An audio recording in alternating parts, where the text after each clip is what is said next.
Perdão, versículo 12.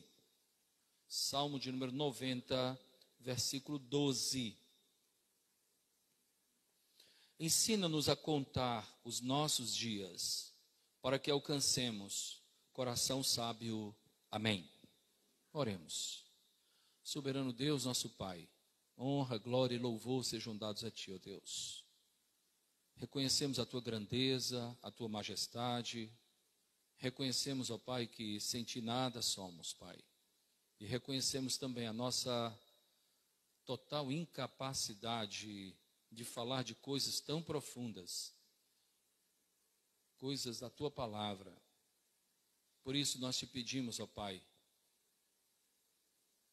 a iluminação do Teu Espírito, a assistência do Teu Espírito, para que possamos compreender a Tua palavra nesta noite, Senhor. Esvazia-nos de nós mesmos, enche-nos de Ti, sensibiliza os nossos ouvidos e corações, para que recebamos a Tua palavra. É assim que oramos, no nome de Cristo. Amém. Amém. Por favor, permaneça com a sua Bíblia aberta e evite sair enquanto nós estivermos expondo a palavra de Deus. Esse salmo é um salmo muito interessante. Ele é um salmo que foi escrito por Moisés. Na verdade, foi o único salmo escrito por Moisés, é o Salmo 90.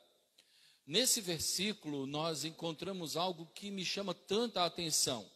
Ensina-nos a contar os nossos dias para que alcancemos coração sábio. Contar certamente não significa um ato matemático. É contar no sentido de considerar. Moisés sabia do que estava falando, não é? Ele mesmo teve uma história de vida bem interessante. Moisés viveu 120 anos. Parece muito, mas diante de outros personagens bíblicos não é tanto, não é? Matusalém, acho que foram 973, se eu não estou enganado, aproximadamente isso. Mas Moisés teve uma vida extremamente intensa e dividida em 3 grandes momentos. A vida de Moisés, então, 120 anos foram divididos em 3 grandes momentos iguais. Os primeiros 40 anos, Moisés esteve aonde? No palácio, não é? No palácio, lá no Egito. Ele foi criado pela família do faraó, então ele aprendeu toda a cultura. Lá ele se tornou doutor, tá certo? No palácio do faraó. Ele, como dizia um ex-professor meu, ele aprendeu a ser alguém. Aprendeu a ser alguém nos primeiros 40 anos da sua vida. Na segunda etapa da vida de Moisés, ele passou no anonimato. Foram 40 anos, ele fugiu, não é? Matou lá um egípcio, porque ele viu um egípcio batendo, açoitando um hebreu, e ele foi lá e matou o Egito, e ele fugiu. E ele passou 40 anos no deserto, aprendendo a ser ninguém. A ser ninguém. Ninguém ouvia falar de Moisés. Encontrou lá um homem chamado Jetro, casou com a filha de Jetro, e ali ele estava apacentando o rebanho de Jetro, vivendo lá com o sogro. Tudo estava muito bem para ele. 40 anos aprendendo a ser alguém, 40 anos aprendendo a ser ninguém.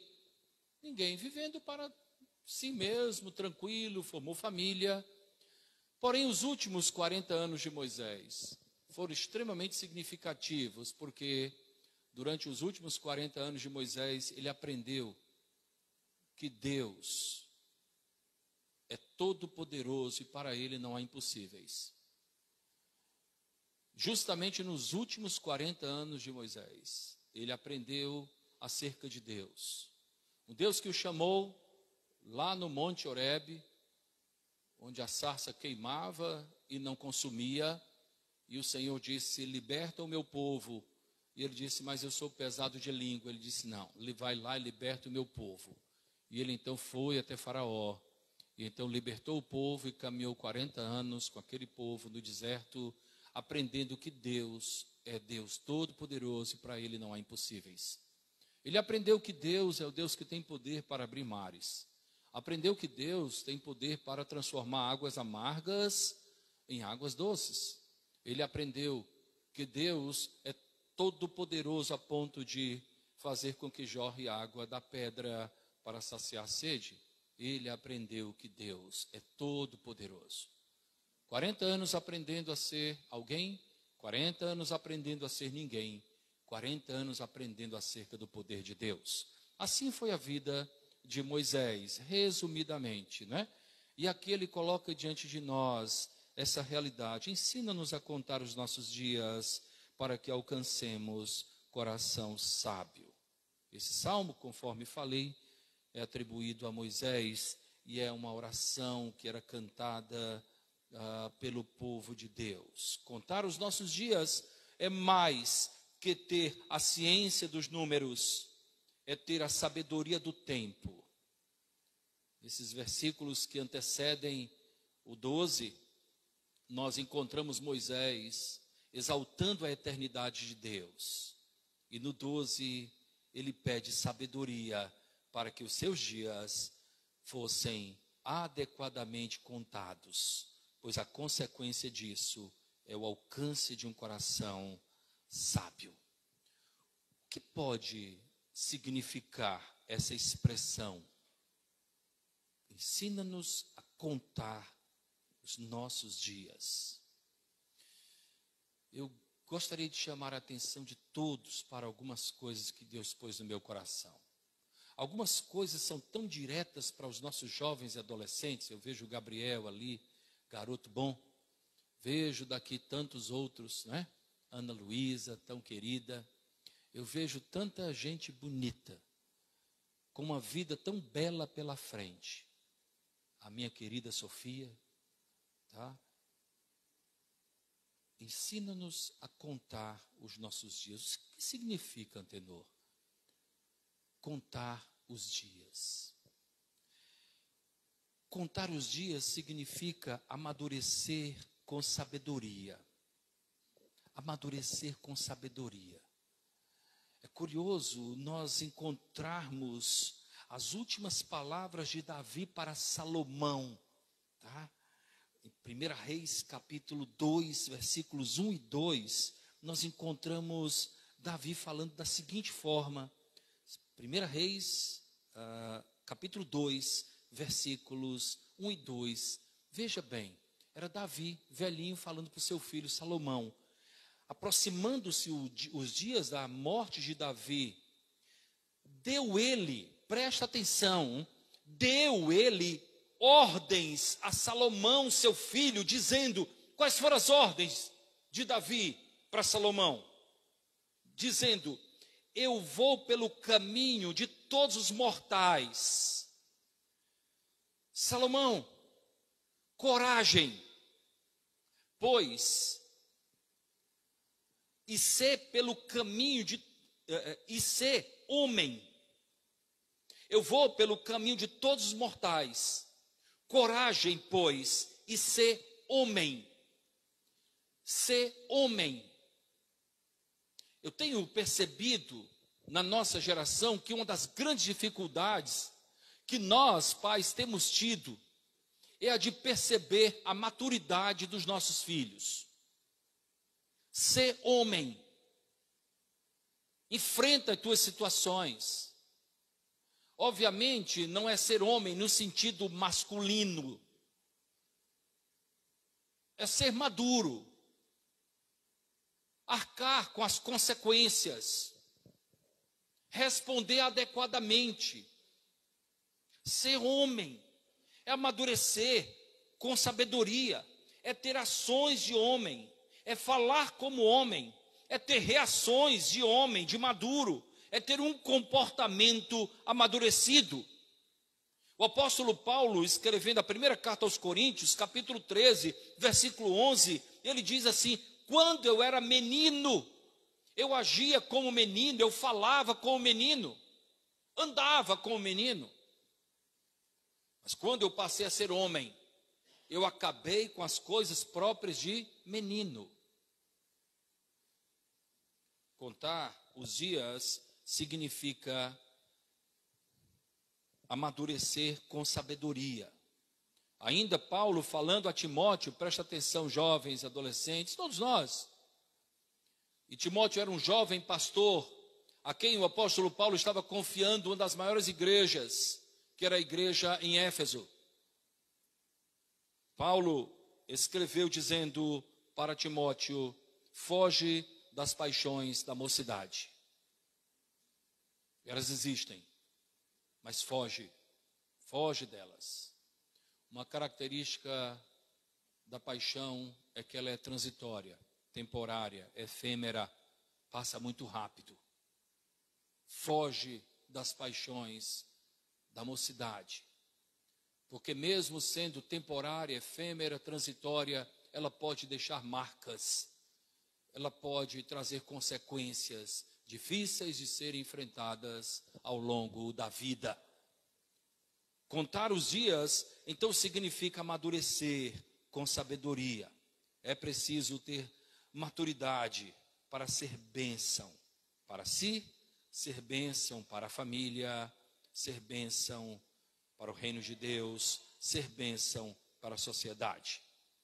Eu me lembro quando a igreja primitiva teve que escolher um corpo diaconal, diáconos. Está lá registrado em Lucas capítulo 6, versículo 3. O texto diz assim: escolhei 7 homens. Escolhei não 7 meninos, não 7 adolescentes, escolhi 7 homens. E longe de mim esteja a ideia de valorizar o sexo masculino, não é isso, até porque nós temos relatos de uma grande diaconisa chamada Febe, e você pode examinar na palavra de Deus. Mas escolhei 7 pessoas maduras, escolhei 7 pessoas que tenham sabedoria amadurecida. Nós precisamos amadurecer. Eu tenho me deparado com tanta meninice demonstrada por pessoas cronologicamente adultas. Tantas vezes somos cronologicamente adultos, mas não amadurecemos ainda na mente, no coração. Nossas reações são reações de meninos. Nossa fala é fala de meninos. A minha avó tinha uma expressão, ela dizia assim, quando via alguém que já deveria ter amadurecido, mas continuava menino, ela dizia: põe debaixo da pia que amadurece. Fazendo alusão à manga verde, que colocava lá abafada para amadurecer. Há tantos que precisam ser colocados debaixo da pia, com ações e reações de meninos. Às vezes, não escolhem com maturidade. Quer um exemplo disso? Tá? As coisas de Deus, o tempo de Deus. Tantas vezes nós não agimos com a maturidade de quem realmente conhece a Deus. Porque colocamos as coisas de Deus em segundo, terceiro e às vezes até em quarto plano da nossa vida.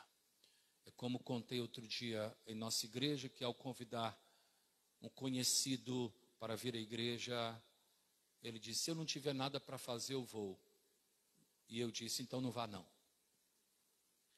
Se você só vai buscar Deus quando você não tiver nada para fazer, mas se você colocar no coração assim, eu tenho que priorizar a Deus, então você realmente é maduro. Contar os dias significa amadurecer com sabedoria. Contar os dias significa ocupar-se com sabedoria. Presta atenção, que coisa maravilhosa. Ocupar-se com sabedoria. Como o nosso tempo é precioso. Como o nosso tempo é valioso. Não desperdice seu tempo com tolices, com futilidades. Um dia você sentirá falta. O lazer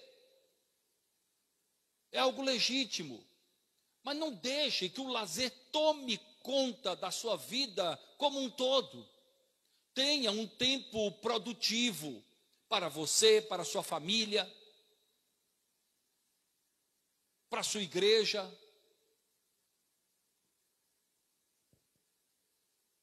Tem uma história que é uma lenda, mas traz consigo algo muito precioso, uma lição muito preciosa. Conta-se que um lord inglês estava viajando e ele se deparou com um sheik. E o sheik, então, ele cruzou com o sheik estava um pouco aborrecido, e o aborrecimento do sheik era causado porque o seu guia, o guia da sua caravana, tinha se equivocado e tinha perdido um dia na viagem que eles tinham que fazer. E o lord inglês, então, perguntou para ele, por que ele estava tão triste? E ele respondeu da seguinte forma, é que eu perdi uma joia raríssima e não tenho mais como recuperá-la. Essa joia é a joia do tempo, que é adornada com 24 brilhantes. Cada brilhante tem 60 brilhantes menores, porque um dia que se perde, não se encontra mais. O dia de hoje nunca mais voltará. Quem não veio para a igreja hoje, nunca mais vai poder vir nesse dia 5 de fevereiro de 2023. Porque esse dia não vai voltar. Perder um dia é perder uma grande joia. O que temos feito com os nossos dias? Ensina-nos a contar os nossos dias para que alcancemos coração sábio. Davi, quando foi escolhido, tá? Sabe quantos anos ele tinha, Tenor? Quando Davi foi escolhido para ser rei? 17 anos. Davi tinha 17 anos. E ele estava fazendo, sabe o que, quando ele foi escolhido? Sabe o que ele estava falando? Jogando videogame, era? Estava no Twitter? Não. Sabe o que ele estava fazendo? Ele estava trabalhando. Quando ele foi escolhido, ele estava trabalhando com 17 anos. Jovem, deixa eu dizer uma coisa para você. Você não precisa ter um emprego para trabalhar, não. Você não precisa ter um emprego, não. Comece arrumando seu quarto. Comece arrumando seus livros. Comece organizando a sua vida. Comece disciplinando o seu tempo. Hora tal eu faço isso, hora tal eu faço uma leitura, hora tal, sabe? Então, você não precisa ter um emprego para trabalhar, não. Eu sei que existem muitas pessoas trabalhadoras. Mas quando eu falo de trabalho, eu não posso deixar de me lembrar do meu pai. Meu pai, quando ele chegava em Fortaleza, e alguns aqui acompanharam isso, sabe? Ele tinha que mexer, ele pegava, comprava. Quando eu chegava, às vezes, trabalhava na escola, ele estava pintando o muro da igreja. Ele estava arrumando alguma goteira. Ele estava, o papai não precisa, não, pode deixar. Então, assim, é o prazer. E ele dizia, um dia que eu não produzo é um dia perdido. Eu não posso deixar de produzir. Ajudar alguém, estender a mão. Você não precisa de um emprego para trabalhar, não. Davi, com 17 anos, foi escolhido para ser rei de Israel, e ele estava trabalhando quando ele foi escolhido. Todos os outros filhos de Jessé, né, estavam lá. Aí o que é que o profeta falou? Todos estão aqui? Não, tem um, mas ele está trabalhando. Então deixa eu ver. Mas ele é garoto, é franzino, mas está trabalhando. Deixa eu ver. É esse que Deus está escolhendo. Sem entrar muito no mérito da questão, mas é curioso como o Senhor Jesus escolheu os seus primeiros discípulos. Todos eles estavam ocupados. Uns estavam pescando, outros estavam trabalhando lá na coletoria. Todo mundo estava ocupado. Cuidado com o ócio. Cuidado. É tudo tão fácil. Nós temos visto hoje, né? Os jovens às vezes casam, mas não sabem fazer nada em casa. Tem o iFood. Tudo eu preciso, tudo eu resolvo aqui na minha. Você tem que produzir. E como é maravilhoso produzir. E Deus é glorificado com isso também. Nós precisamos disso. Ensinar, ou contar os dias significa ocupar-se com sabedoria. Contar os dias significa também ser cuidadoso com as companhias. Tem que ser cuidadoso com as companhias. Em 1 Coríntios, capítulo 15, versículo 33, eu vou ler pausadamente, tá, esse texto, 1 Coríntios, capítulo 15, versículo 33, nós encontramos o seguinte, tá? As más conversações corrompem os bons costumes. As más conversações corrompem os bons costumes. E em 2 Coríntios, capítulo 6, 14 a 16, presta atenção que eu vou ler esse pausadamente e você, tá? Vai ver, Alfred, o que esse texto está dizendo. Arthur, Alfred, a turma boa que está aqui. Olha o que o texto diz. 2 Coríntios 6, 14 a 16. Diz assim: não vos ponhais em julgo desigual com incrédulos.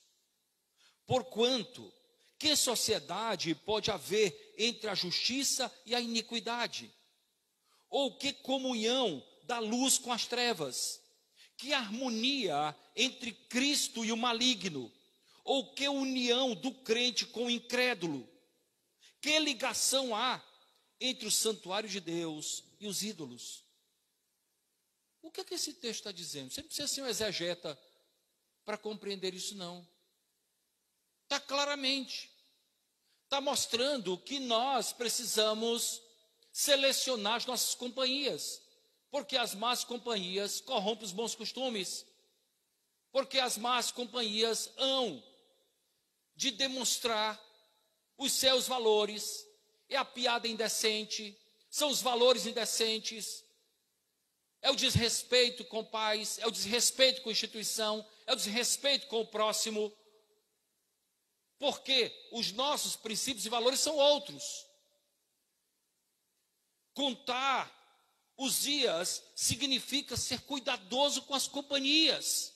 Por isso que o salmista, no Salmo 1, diz: é feliz o homem que não anda segundo o conselho dos ímpios, que não se detém no caminho dos pecadores, que não se assenta na roda dos escarnecedores. É feliz. Você quer ser feliz ou não? Se quer ser feliz, está aqui. Você vai sair nesta noite com essa mensagem do segredo da felicidade. Alguém um dia disse isso, que é feliz aquele que não anda segundo o conselho dos ímpios. Quem é que tem te dado conselho? Eu atendi uma ocasião um casal e depois atendi um e depois o outro, porque eles estavam vivendo situações bem delicadas. E quando eu atendi a senhora, ela disse: porque a minha amiga disse isso. E eu falei para ela assim: essa sua amiga é uma mulher temente a Deus. Ela ama a Deus sobre todas as coisas. Ela é piedosa. Não, ela não é não. Eu disse: a senhora vai dar ouvidos a uma pessoa que não é piedosa, que não é temente a Deus, que não ama a Deus sobre todas as coisas? E é isso que nós temos feito muitas vezes. Optamos pelos coachings, que dizem que nós temos valor. O segredo está em você. Olha para o teu coração, que você encontrará o caminho. Um coração enganoso, um coração com inclinações tão perturbadoras. Não, olhe para Cristo, olhe para o Senhor, olhe para Deus. Cada vez que alguém me pergunta se deve fazer algo, eu tenho respondido, no seu entendimento, Jesus faria isso. Ele faria isso. Ele agiria dessa forma. Ele escolheria isso. Cuidado com os seus conselheiros, com os seus referenciais, para que você não perca a bênção da bem-aventurança, para que você não perca a bênção da felicidade, para que você não seja mais um tolo neste mundo. Contar os dias significa amadurecer com sabedoria, significa ocupar-se com sabedoria, significa ser cuidadoso com as companhias. Contar os dias significa ser disciplinado a ponto de respeitar os devidos momentos que a vida nos submete. Os devidos momentos que a vida nos submete. Os estágios de vida, né? Nosso estágio de vida. Salomão, escrevendo os Eclesiastes, capítulo 3, de 1 a 8, ele fala a respeito do tempo, né? Há tempo para tudo. Há tempo de nascer. Há tempo de morrer. Há tempo de plantar. Tempo de arrancar o que se plantou. Há tempo de guerra. Há tempo de paz. Há tempo de chorar, de prantear. Há tempo de sorrir. Há tempo para tudo. Ser disciplinado é fundamental. Respeitar os devidos momentos que a vida nos submete. Há 2 momentos que pelo menos eu, particularmente, tenho refletido bastante. O dia do meu aniversário e o dia de um funeral. E eu tenho feito tantos funerais ao longo da vida. Eu até tenho comentado de uma maneira descontraída, mas é de verdade, viu que eu estou fazendo isso? Cada pessoa que tem morrido, eu fico contando qual a diferença entre ela e eu. Né? Morreu com 80, eu tenho 56, deixa eu ver quantos faltam. Então assim, eu tenho pensado a respeito da minha partida. Mas eu tenho pensado com lucidez. Eu tenho pensado, não com nostalgia, não. Eu tenho pensado com a tranquilidade de quem, de fato, vai só mudar de endereço. Com a tranquilidade de quem acredita que não é a morte que vai me colher. É Deus que vai me levar, e não a morte. Como é importante. E no dia do aniversário, eu fico pensando, o que é que eu já produzi? A quem eu marquei? Em quem eu toquei? Em que coração eu toquei com a graça de Deus? Quanto tempo foi perdido? Quanto tempo de tolice? Quanto tempo de meninice? Quanto tempo de planos frustrados? Quantas coisas jogadas fora simplesmente porque não foram buscadas no altar do Senhor? Quanta tolice, quanto tempo, saúde, energia desperdiçado, dinheiro desperdiçado, recurso que poderia ter sido melhor utilizado. Eu preciso ser disciplinado a ponto de respeitar os momentos da vida. Eu tenho percebido uma coisa interessante, é que nós, muitas vezes, queremos economizar quando não temos dinheiro algum. Está sem dinheiro algum, aí eu preciso economizar. Não tem mais nada, cara pálida. Acabou tudo. Você tem que economizar quando tem alguma coisa.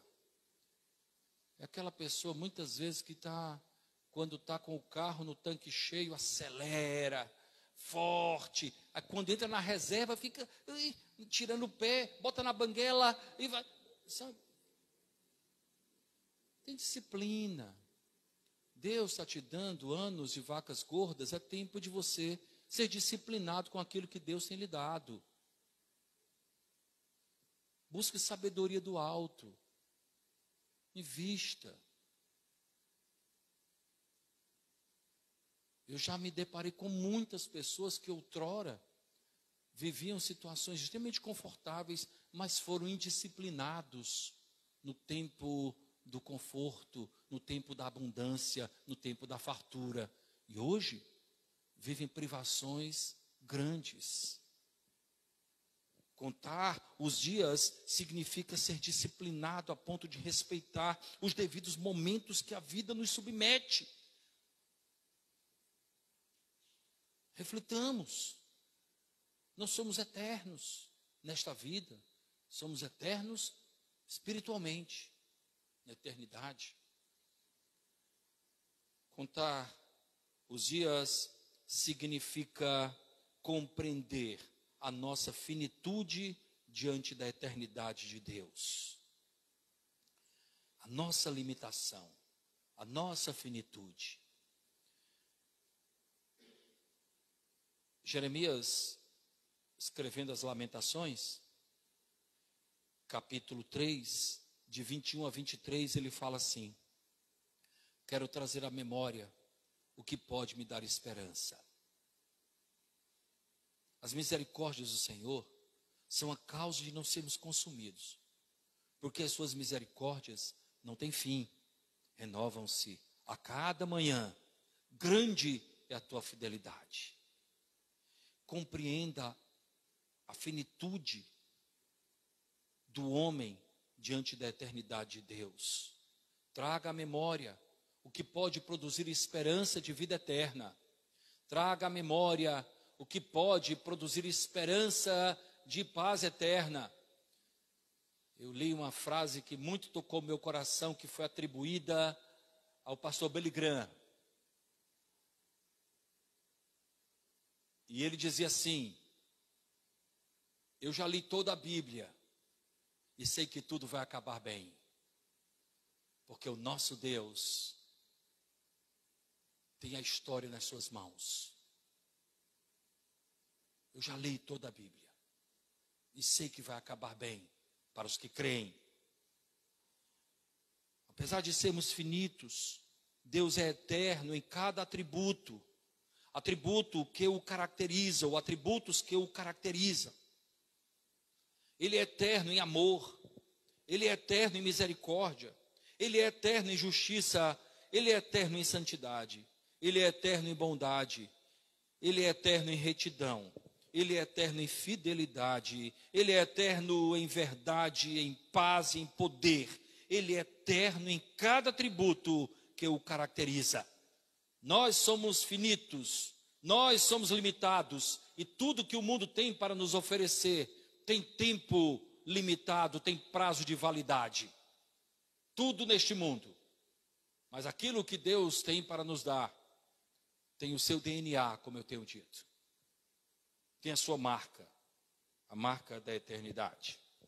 Finalmente, meus irmãos, contar os dias significa perceber que esse tempo é o tempo de nós nos voltarmos para Deus, de nós nos voltarmos com humildade para o Senhor, de nós considerarmos que tudo vem dEle. É tempo de nós vivermos aquilo, o último estágio de tempo que Moisés viveu. O tempo de reconhecer que Deus é todo-poderoso, que Ele pode cuidar das nossas casas, que Ele pode cuidar das nossas vidas, que Ele pode cuidar de cada família, de cada um de nós.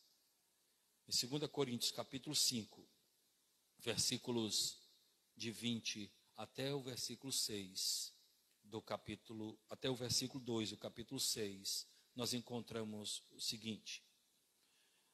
Veja o que Paulo fala.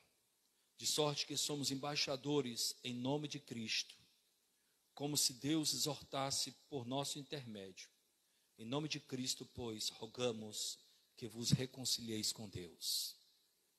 É esse o tempo de reconciliação. Aquele que não conheceu o pecado, Deus o fez pecado por nós, para que nele fôssemos feitos justiça de Deus.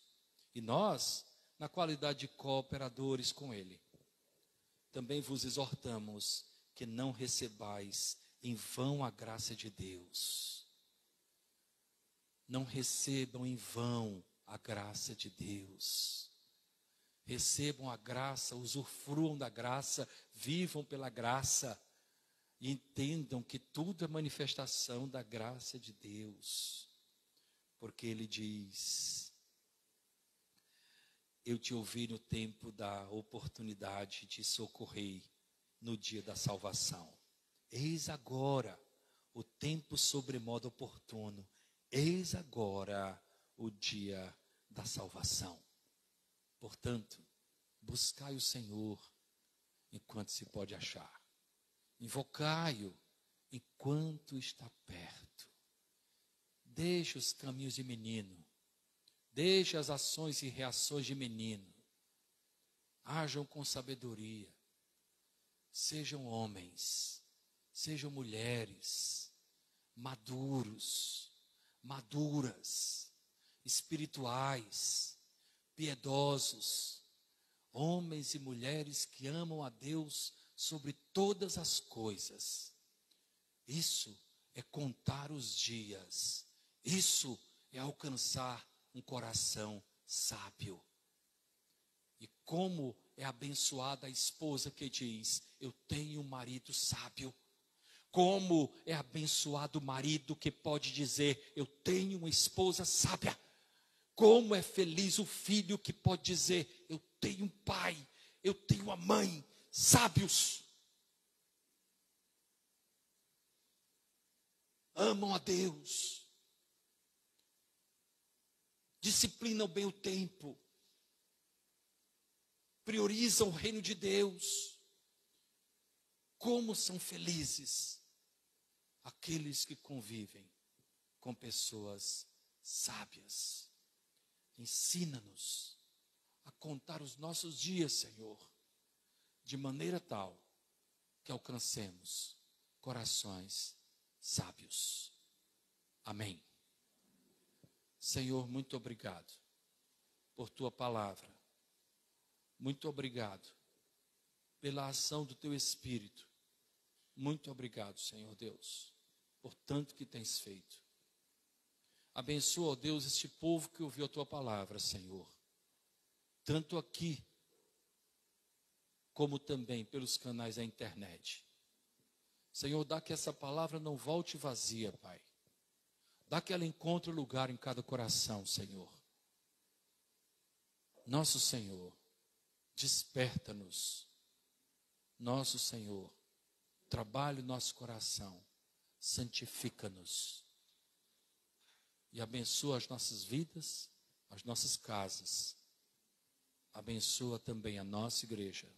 Assim oramos, no nome de Cristo. Amém. Amém? Concordam com o que foi dito ou não? Amém? Amém. Louvado seja Deus. Vamos ficar em pé. Vamos cantar o hino Alvo Mais Que a Neve. Enquanto estivermos cantando este hino, nós poderemos consagrar ao Senhor em forma de culto parte daquilo que o Senhor tem nos dado. Se você trouxe o seu dízimo, a sua oferta, você poderá vir à frente e consagrar em forma de culto. Se você faz a opção por consagrar através de transferência, eu acredito que o Josias já colocou uma chave Pix aí no telão e você poderá contribuir. Nós temos compromissos e sabemos que o nosso Deus tem feito por nós aquilo que ninguém mais poderia fazer. Pela graça de Deus, ontem nós pagamos a 4ª parcela da nossa energia solar. Nós estamos honrando, tá? Tem sido apertado? Tem. Porque tem a manutenção da igreja, tem uma série, os nossos compromissos com as nossas frentes missionárias, que ajudamos, não deixamos nenhuma delas, tá? Mas o nosso Deus tem nos dado para que nós possamos ser bênção. Porque aquele que não vive para abençoar, se torna igual o Mar Morto, né?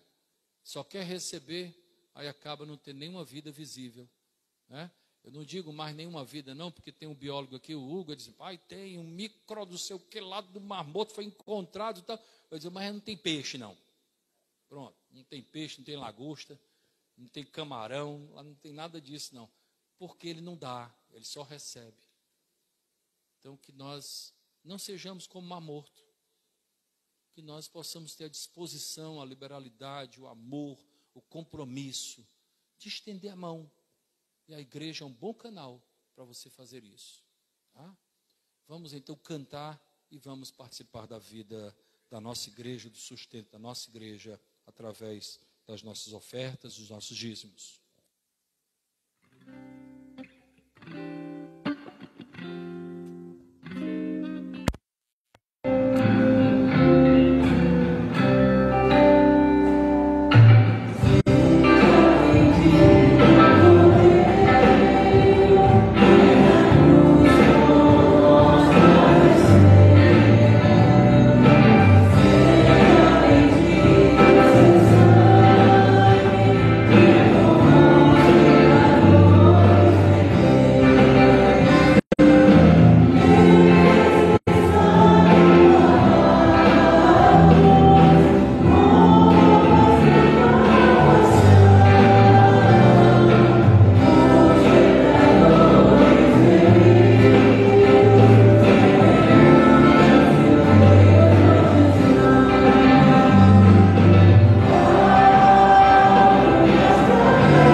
Ouvir a congregação, o som está muito.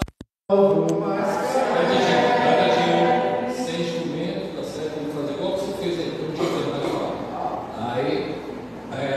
ouvir a congregação cantando e vocês fora do microfone. Amém? Vamos lá.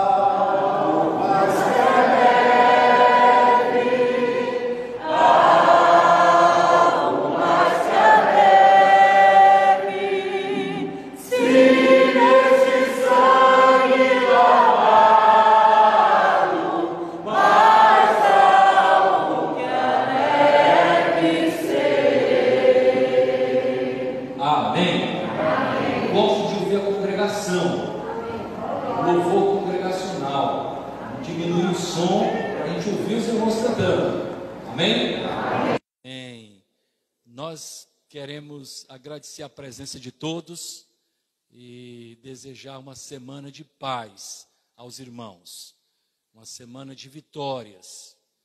Caso você tenha que tomar alguma decisão durante a semana, não a tome antes de saber o que Deus pensa acerca do assunto em questão, porque os caminhos e pensamentos de Deus são mais altos que os nossos caminhos e pensamentos.